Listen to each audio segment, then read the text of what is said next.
Just a few days ago, my father followed Jesus all the way to heaven.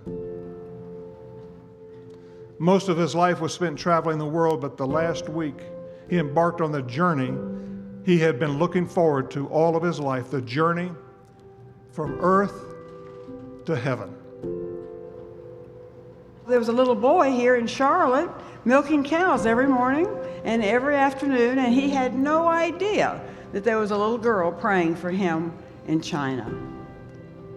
She was about 13 when she wrote this little poem.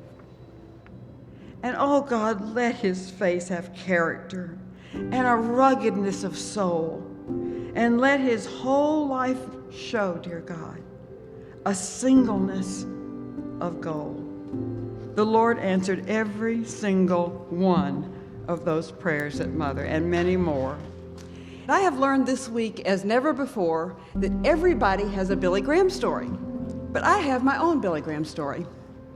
Being stubborn, willful, and sinful,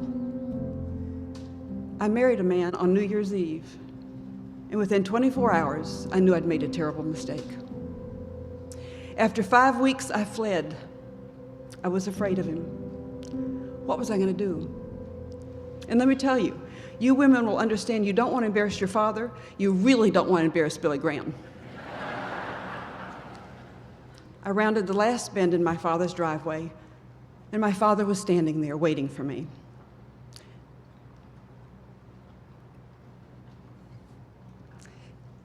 As I got out of the car, he wrapped his arms around me and he said, "Welcome home."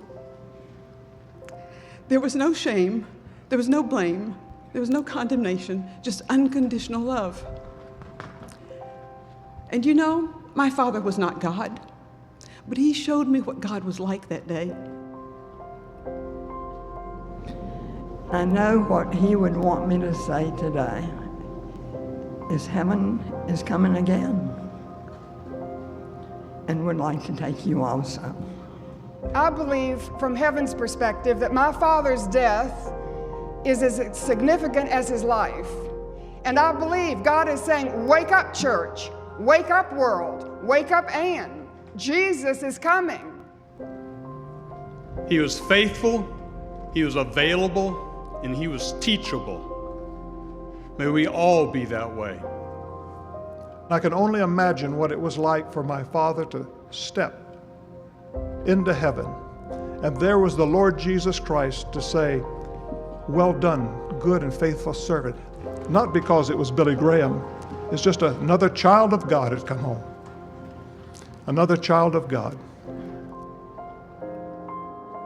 Not because I've worked my way up, and not because I'm good, or not because I've preached to great crowds of people. I am saved because Christ took my sins on that cross. You see, I'm prepared to die. In fact, I'm looking forward to it.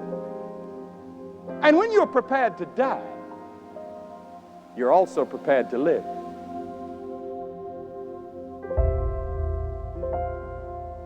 And when I come to the gate of heaven, and if they have a password, I'm going to say, only to the cross I cling. I have no other hope of heaven except by his cross.